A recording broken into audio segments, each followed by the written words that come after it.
የጻድቁ አባታችን የአቡነ ገሪማ በዓል እግዚአብሔር የሚመሰገንበት በዓል ነው።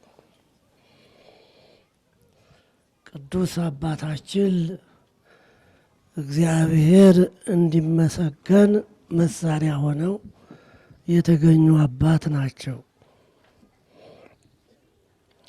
ወብእሲ ጻድቅ ወንጹሕ ወፍጹም ውእቱ ወእምፍጥረቱ አስምሮ ለእግዚአብሔር ይላቸዋል። እንደ ኖህ ከሕፃንነታቸው ጀምሮ እግዚአብሔርን ያገለገሉ ፍጹም ጻድቅ ሰው ብሎ ቅዱስ መጽሐፍ ይመሰክርላቸዋል። እኒህ ቅዱስ አባት ቅድም ገድሉ ሲነበብ ሲነገር ሰምታቸዋል። ይህ ቀረ የማይባል ትሩፋት የነበራቸው ፍጹም የእግዚአብሔር ባለሟል፣ አስደናቂ ተአምራት ያደርጉ የነበረ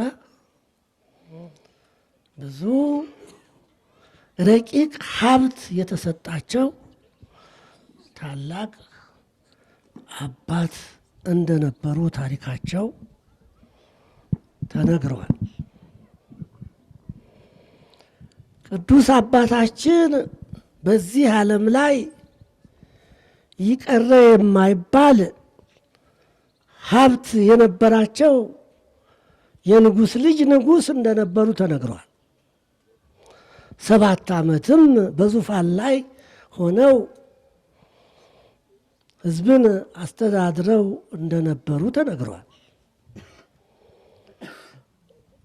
ዳሩ ግን የዚህ ዓለም ሀብት ህልፈቱ ቅድመ አስተርእዮቱ ይለዋል። ከመታየቱ አስቀድሞ ህልፈቱ ይቀድማል። ሁሉም ከንቱ ነው፣ ኃላፊ ጠፊ ነው።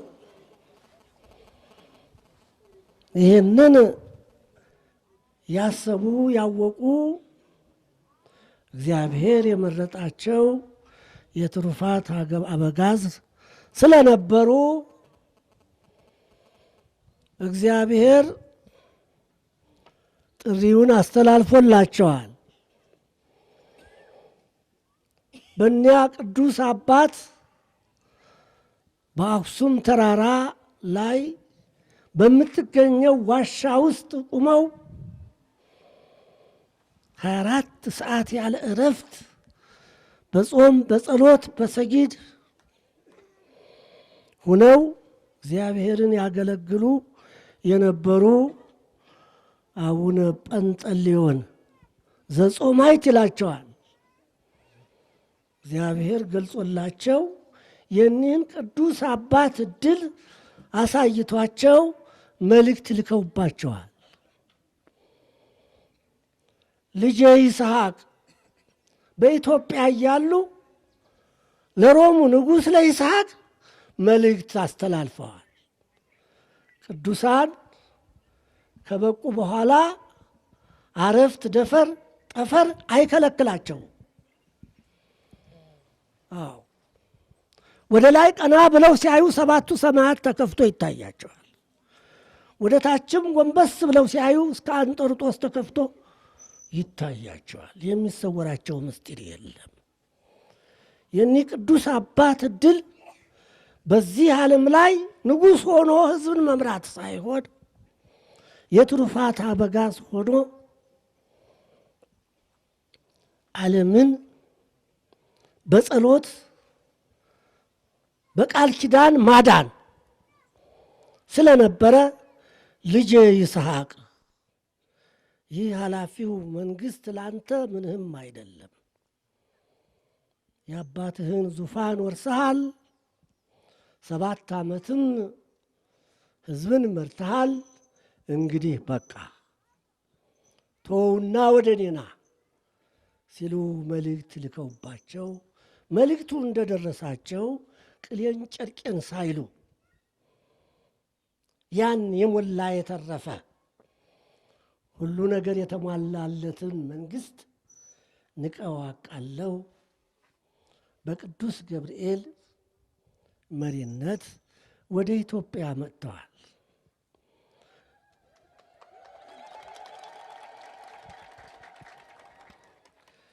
ከሮም እስከዚህ እንደ ድሮው ጉዞ ቢገመት የ10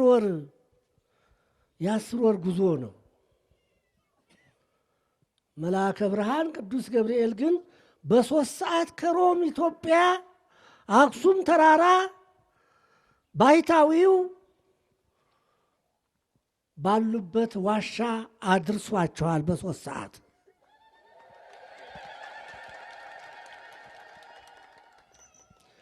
እኒህ ቅዱስ አባት ለተመረጡበት መንፈሳዊ ሥራ ብቁ ሆነው ስለተገኙ በመጀመሪያ ወደ ማዕርገ ሃይማኖት ተራምደዋል።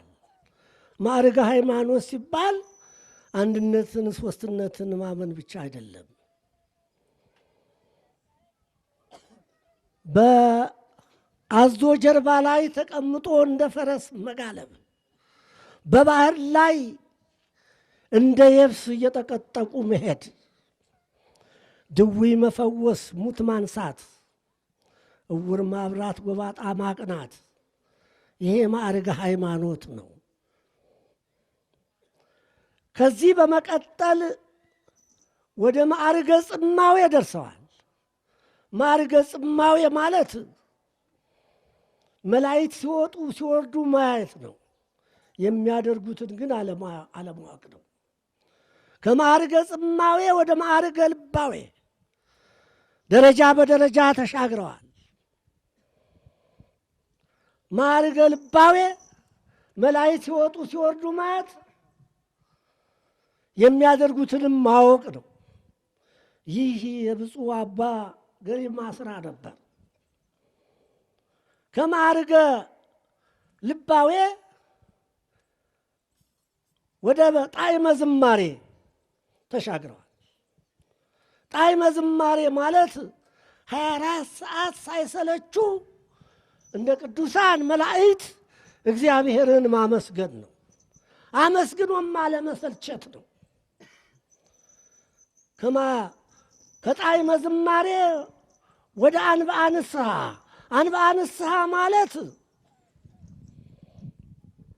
ሞተ ወልደ እግዚአብሔርን፣ ግፋ ሰማዕታትን፣ የዓለምን ኃጢአት፣ የራስን ደካማነት እያስታወሱ እንደ ሰም ውሃ እንባ ሳይቋረጥ ማልቀስ ነው። ይህ የአቡነ ገሪማ ሥራ ነበረ። ከማዕርገ አንብአ ከአንብአ ንስሐ ወደ ኩነኔ ወደ ዕውቃቤ ተሻግረዋል። ኩነኔ ሥጋን ለነፍስ ማስገዛት፣ ዕውቃቤ በዚያው ጸንቶ መገኘት። ከዚህ አልፎ ደግሞ ሁሰት፣ ከሁሉ መድረስ፣ የነ ብሄሞትን የነ ሌዋታንን አኗኗር ማየት፣ እስከ 7ቱ ሰማያት ድረስ ዘልቆ የቅዱሳን መላእክትን አኗኗር መጎብኘት፣ በየከተማቸው እየዞሩ ማየት፣ ይህ የአቡነ ገሪማ ሥራ ነበረ። ሁላችንም እንደዚህ ተሰብስበን በምናከብርበት ጊዜ ቅዱስ አባታችን ካሉበት መጥተው እንደሚባርኩን ቅዱስ አትናቴዎስ እግዚአብሔር በገለጸለት መሰረት መስክሯል። ቅዱሳን በዓላቸው የሚከበርበት ስፍራ ሁሉ ተገኝተው ለተገኘው ሕዝብ ቡራኬ ይሰጣሉ ሲል ምስክርነቱን ሰጥቷል።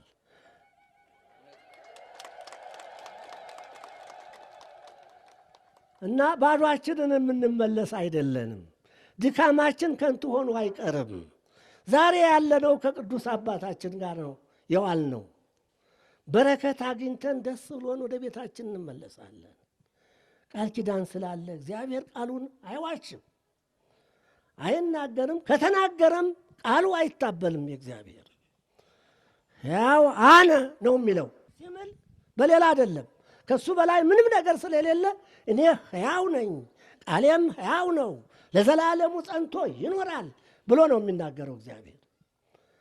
በሕያው ቃሉ በማይሻር ቃሉ ቃል ገብቶላቸዋል ለዚህ ቅዱስ አባት። ስለዚህ እንኳን ደስ አለን ነው የምለው።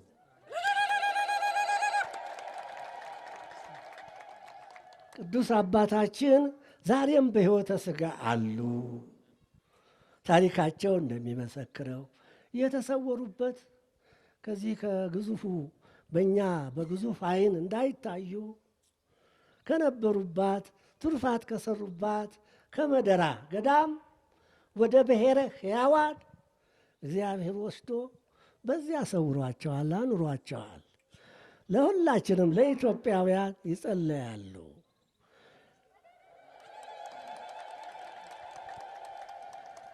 እሳቸውን የመሰሉ ደግሞ 8 ቅዱሳን በ478 ዓመተ ምህረት በአልዓሜዳ ዘመነ መንግስት ወደዚህ 9ኙም ቅዱሳን መጥተው ምድረ ኢትዮጵያን ባርከዋል። በቅዱሳን ኪደተ እግር የተባረከች ሀገር ናት ኢትዮጵያ። ሀገር እግዚአብሔር የምትባለውን በከንቱ አይደለም። እጆቿን ዘርግታ ወደ እግዚአብሔር ትጸለያለች የተባለውም እነዚህ ቅዱሳን ያለ እረፍት እጃቸውን ዘርግተው ሲጸልዩባት ስለኖሩ ይህንንም ትሩፋት ለልጆቻቸው ለእኛ ስላስተማሩ ዛሬ በዱር በገደል ያሉ ሁሉ የእነሱን አሰር ተከትለው ወደ እግዚአብሔር ሲጸልዩ ይኖራሉ። እኛ ኢትዮጵያውያን የምንጠበቀው በአባቶቻችን ጸሎት ነው። የምንመካውም በእነሱ ገድልና ትሩፋት ነው፣ በእግዚአብሔር ቸርነት ነው። ከዚህ ውጭ ኃይል የለንም። ይህን እናምናለን። ስላመንም ነው እንደዚሁ ስማቸው በተጠራበት ገድላቸው በተነበበበት ታሪክ በተሰጠበት ቀን ቃል ኪዳን በተቀበሉበት ቀን እንዲህ ተሰብስበን በዓላቸውን እያከበርን በረከት አግኝተን ለመመለስ የምንችለው እና እግዚአብሔር አምላክ በሁላችንም ላይ የቅዱስ አባታችንን በረከት ያሳድርብን።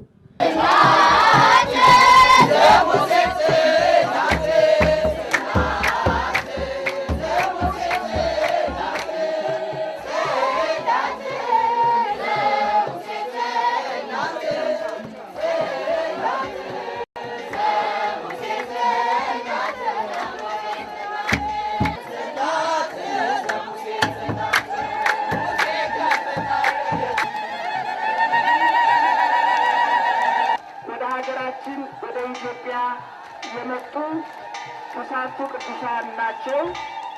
ከተሳቱ ቅዱሳን አንዱ ታላቁ ቅዱስ አባት ጻድቁ አቡነ ገሪማ ናቸው። ጻድቁ አቡነ ገሪማ በመጀመሪያ ስማቸው ይስሐቅ ይባላሉ። አባታቸው ይስሐቅ ብለዋቸዋል። አንድ ብርሃን የሚባል ስምም እንዳላቸው በገድለ ቅዱሳን ተጽፏል። አባታችን መንግሥተ ሮምን ይዘው 7 ዓመት ከቆዩ በኋላ አባ ጰንጠሌዎን የተባሉት ታላቁ ጻድቅ ሸምበቆ የባረኩት ወንጌል የጻፉበት ነበረው። ከሸምበቆ የተቀረጸው ሁሉም ተክለው ዓለም ልመውታል። አባታችን ኃይል ያደረጉ ናቸው። በተለይ ጻድቁ አባታችን አቡነ ገሪማ እጽዋት ሳይቀሩ አእዋን ሳይቀሩ የእሳቸውን ቅዱስነት መስክረውላቸዋል። በአባ ጰንጠሌዎን በአባታቸው በአባ ጰንጠሌዎን እጽዋት አእዋን በጠቅላላ ገሪማ ገረምከለ እያሉ የእሳቸውን ቅዱስና መስክረዋል። አባታችን ቀዳሽ ነበሩ። መምህር አባት ናቸው። ቀድሰው ያቆሩ የነበሩ አባታችን አቡነ ገሪማ በቦታቸው ጻድቁ በበዓለ ትንሣኤ እንደዚሁም ደግሞ በራስ ዳሽን ማርያም በተባለች እመቤታችን ቤተ ክርስቲያን በበዓለ ትንሣኤ ግን ስለ ጻድቁ ስለ አቡነ ገሪማ በትልቁ ነው የጻፈላቸው። ቅድስናቸው ምንኩስናቸው እና ይሄ ከድዋው ሶስተኛው አሜሃ ወሩ ጻድቃን ምስሉ ተእደ እንፀሐይ በመንግሥተ አብሆሙ ዘበሰማያት